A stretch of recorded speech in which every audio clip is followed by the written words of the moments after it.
Hi everyone, welcome to Balu IQ online classes. ఈ రోజు జరిగినటువంటి కానిస్టేబుల్ మెయిన్స్ ఎగ్జామ్ ఏదైతే ఉందో దానికి సంబంధించినటువంటి పాలిటీ క్వశ్చన్స్ తలక కీ అనేది కొంచెం డీటెయిల్గా మనం ఎక్స్ప్లెయిన్ చేసుకుందామండి. అయితే ఇది అనేది మనకి బుక్లెట్ కోడ్ బికి సంబంధించింది అనమాట. సో అందులో మనకి 141 క్వశ్చన్ నుంచి కూడా మనకి ఇండియన్ పాలిటీ అనేది ఇవ్వడం జరిగింది. సో మరి చాలా ఈజీగా ఉన్నాయి క్వశ్చన్స్ మనకి. చూడండి, ఫస్ట్ క్వశ్చన్ మనకి number of fundamental subjects listed 11th schedule of the constitution అడిగాడు మనకి 11th schedule of the constitution అంటే మనకి 11వ షెడ్యూల్ దేనికి సంబంధించిందండి? ఇది పంచాయతీరాజ్కి సంబంధించింది.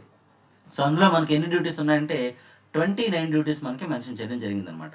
అయితే 12th షెడ్యూల్లో మనకి 18 డ్యూటీలు అండి మున్సిపాలిటీలకు సంబంధించి. పంచాయతీలకు అయితే మనకి 29 డ్యూటీలు అనమాట. 73rd అమెండ్మెంట్ మనకి 93 ఏప్రిల్ 24th మనకి అమల్లోకి వచ్చింది. అలాగే అంటే 1993లో. అలాగే మున్సిపాలిటీలు అయితే 1993 జూన్ 1 అనమాట. మరి అలాగే నెక్స్ట్ తీసుకుంటే రెండోది the tenure of member countries in the social and economic council అడిగారండి మనకి. ఇది వచ్చేసి 3 years అనమాట, social and economic council. In fact చెప్పాలంటే ఐక్యరాజ్య సమితికి సంబంధించి 2 క్వశ్చన్లు అడిగారండి.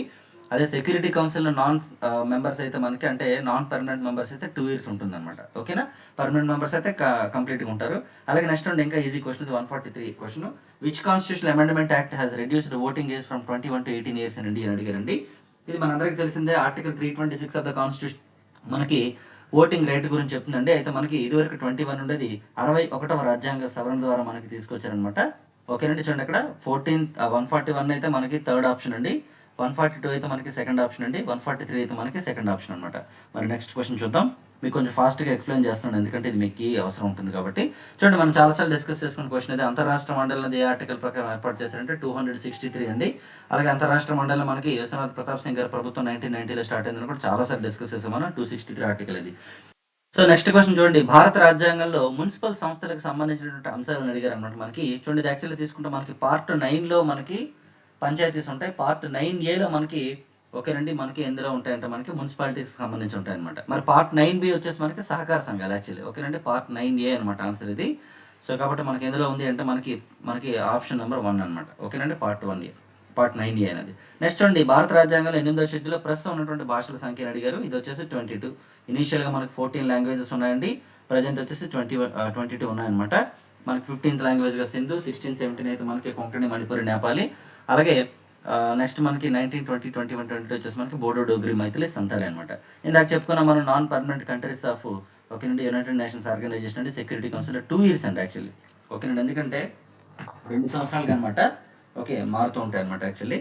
సో నెక్స్ట్ క్వశ్చన్ చూద్దామండి. బహుజన్ సమాజ్వాద్ పార్టీ స్థాపకులు ఎవరైనా అడుగుతారు అక్కడ మనకి. ఇక్కడ తీసుకుంటే కాన్షీరామ్ అండి. బీఎస్పీ పార్టీ అనేది 1984 ఏప్రిల్ 14th స్టార్ట్ అయింది. డాక్టర్ బిఆర్ అంబేద్కర్ గారి యొక్క బర్త్ యానివర్సరీ రోజు. ఓకే, దీన్ని మనకి కాన్షీరామ్ గారు ప్రారంభించారండి. తర్వాత వచ్చేసి మాయావతి గారు లీడ్ చేస్తున్నారు అనమాట మనకి. ఓకే, నెక్స్ట్ ఉంటే పార్లమెంట్ అంచనాల సంఘం ఎంతమంది సభ్యులను కలిగి ఉంటుందంటే ఇక్కడ చూడండి, ఇక్కడ మనకి చాలా మంది కన్ఫ్యూజ్ అవుతారండి. ఎస్టిమేట్స్ కమిటీ వేరు, నెక్స్ట్ పబ్లిక్ అకౌంట్స్ కమిటీ వేరు అనమాట. ఎస్టిమేట్స్ కమిటీ అడిగారు. ఇక్కడ మనకి కేవలం 30 members ఉంటారు. అందులోని అందరూ లోక్సభ నుంచే ఉంటారు. పబ్లిక్ అకౌంట్స్ కమిటీ అయితే మనకి 22 ఉంటారండి. 15 ఫ్రమ్ లోక్సభ, 7 ఫ్రమ్ రాజ్యసభ అనమాట. సో ఇక్కడ లోక్సభలో ఉంటారనమాట. మొత్తం 30 members ఎస్టిమేట్స్ కమిటీలు ఉంటారు. అండ్ వీటిని మనం ట్విన్ కమిటీస్ ఆఫ్ పార్లమెంట్ అని కూడా పిలుస్తాం అనమాట. ఓకేనండి. సో ఇవి మనకి పాలిటీకి సంబంధించినటువంటి కీ అనమాట. నేను హిస్టరీ అండ్ ఎకానమీ కూడా పెడతానండి. ఓకే, పాలిటీ కీ అనేది ఫస్ట్ పెడుతున్నాను. Right, thank you very much.